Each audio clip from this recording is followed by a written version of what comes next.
Arsenal's tour of Asia is over, following a 1-0 defeat to Tottenham Hotspur. In a game where Mikel Arteta would have learnt a lot, today we'll get a breakdown on the debut of Victor Gyökeres, discuss what changes Mikel Arteta needs to make, as well as getting a FABRZIO Romano update on Eberechi Eze. We'll discuss a potential move for Leao, as well as breaking down what the future of Gyökeres could massively impact Arsenal's season.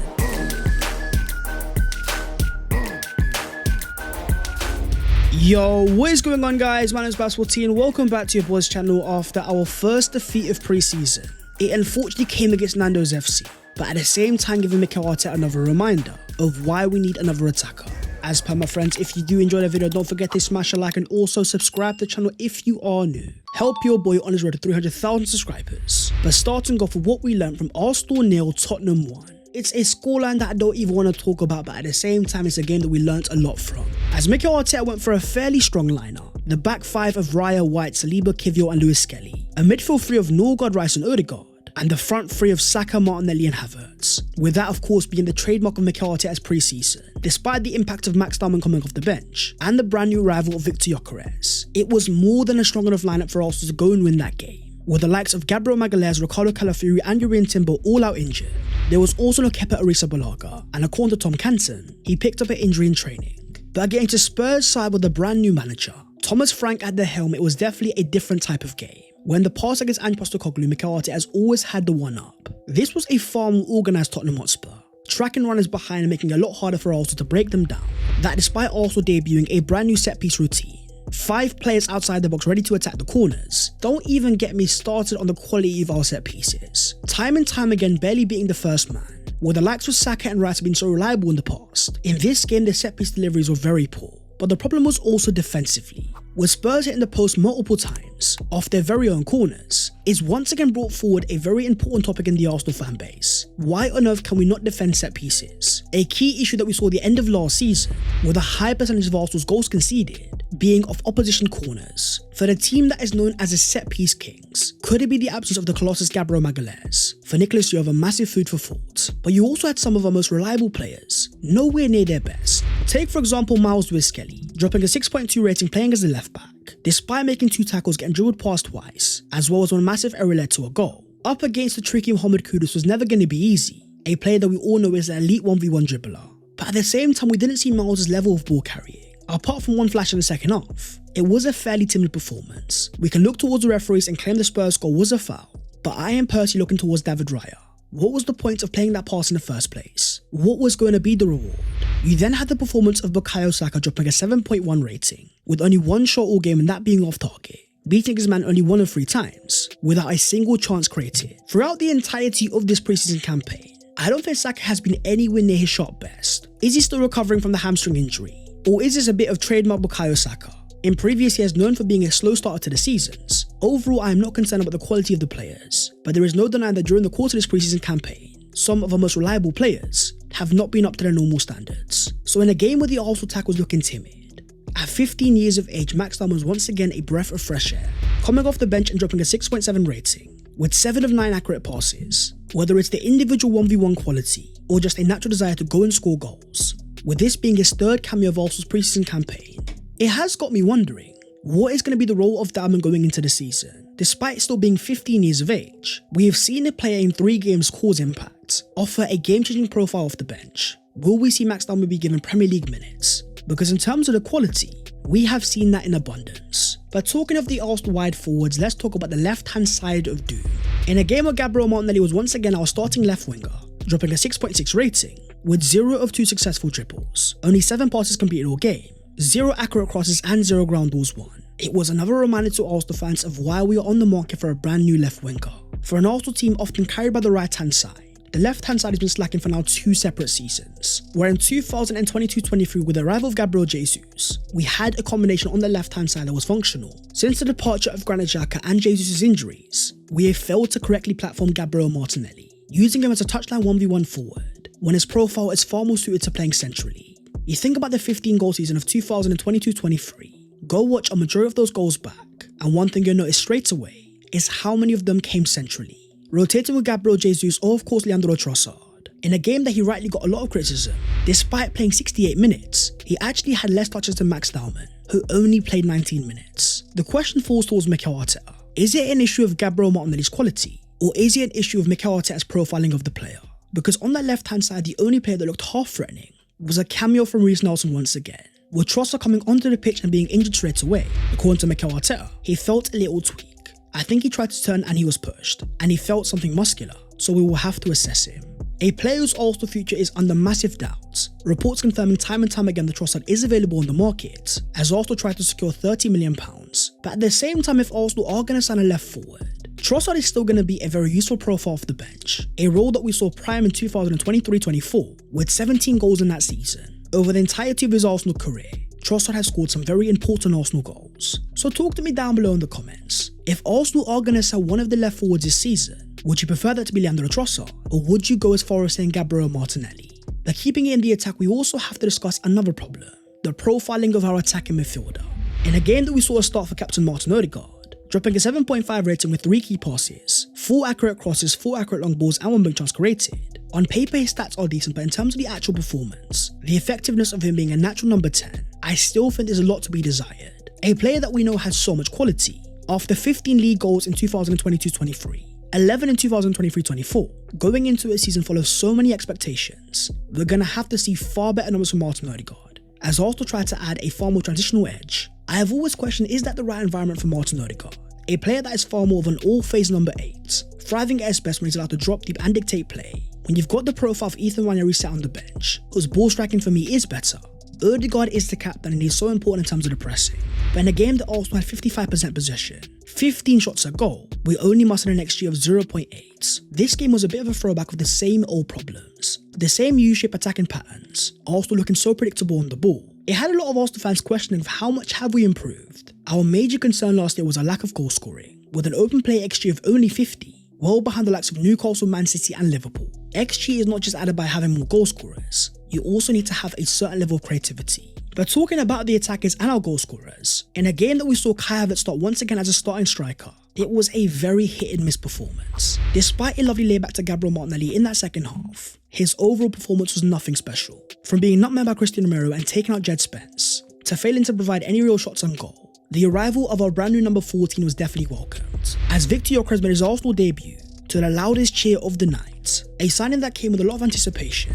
Gyökeres' first game was far from eventful, dropping a 6.6 rating in 14 minutes played, only getting 2 touches of the ball, one that ended up being a key pass. We can talk about the player not having impact, but I question if Arsenal adapted enough to have a more natural focal point in that box, whose whole ambition is to have less touches, but to have more decisive ones. In the case of Mikel Arteta, I think there's no denying that he will have to adapt. You can sign the attackers that you want and you can spend the money, but if you can't provide those players the best platform, we are always going to see the same predictable patterns getting played out. The signings of Madueke and Gyökeres are going to help us be different, but to close the gap at Liverpool, who have spent £100 million on Florian Wirtz, they've gotten Hugo Ekitike, and they're still going for Alexander Isak. The question is, what changes is Mikel Arteta going to make?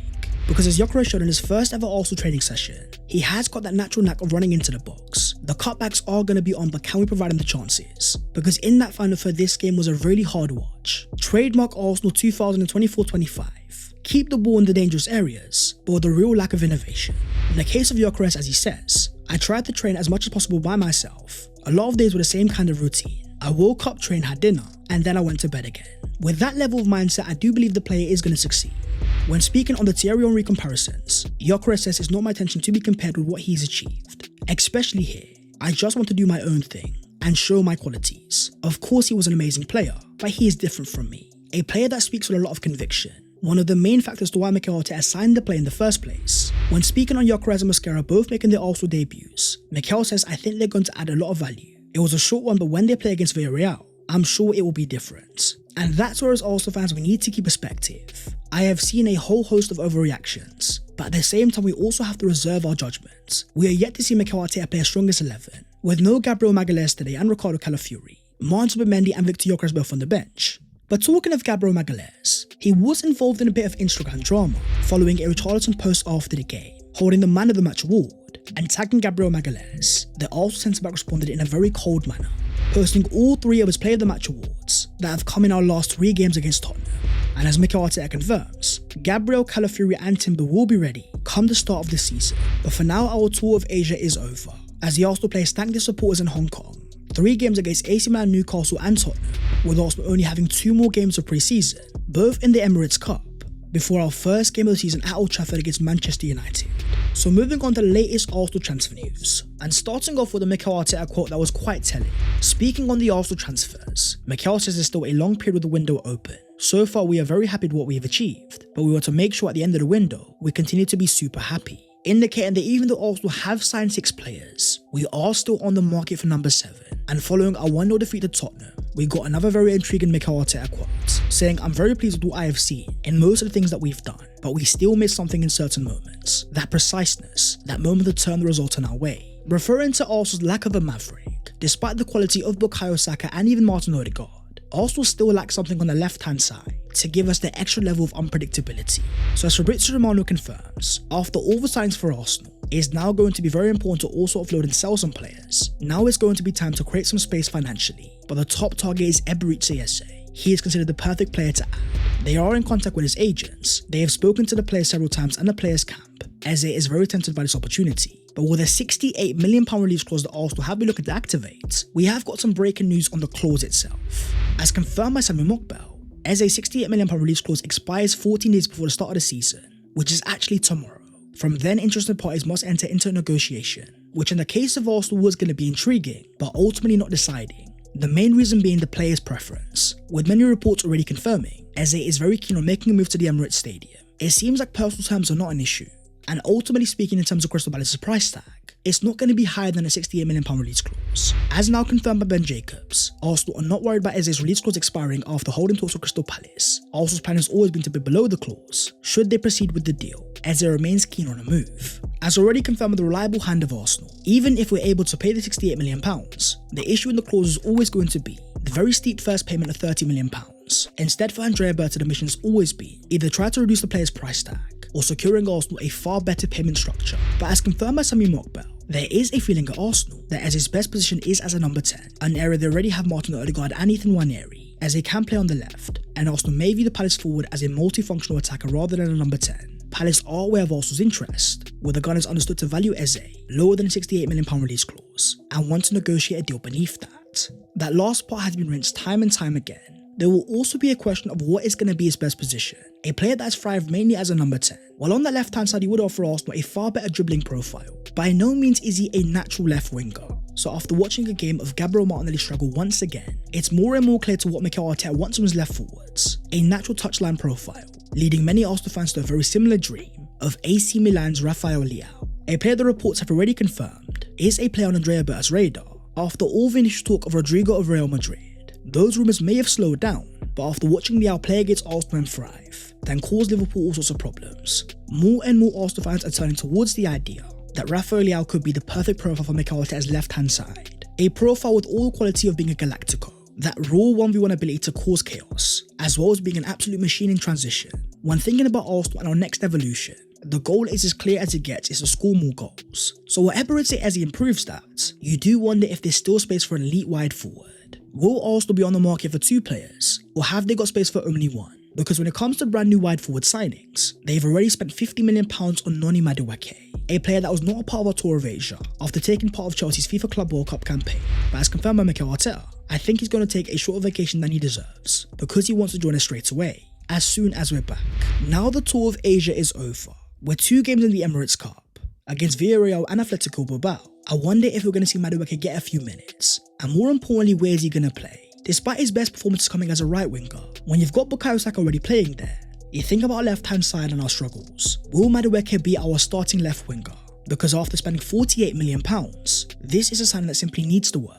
But in terms of Arsenal and their other targets, the name of Benjamin Sesko was a key player at the start of the window, but after securing Victor Gyökeres for £55 million, now according to David Ornstein, RB Leipzig's asking price for Benjamin Sesko is €75 million guaranteed, plus add-ons and a percentage of future sale. With Newcastle and Man United both after the player, it's very ironic for a certain Chido Obi Martin, a striker that left Arsenal last season with the view of a pathway at Man United.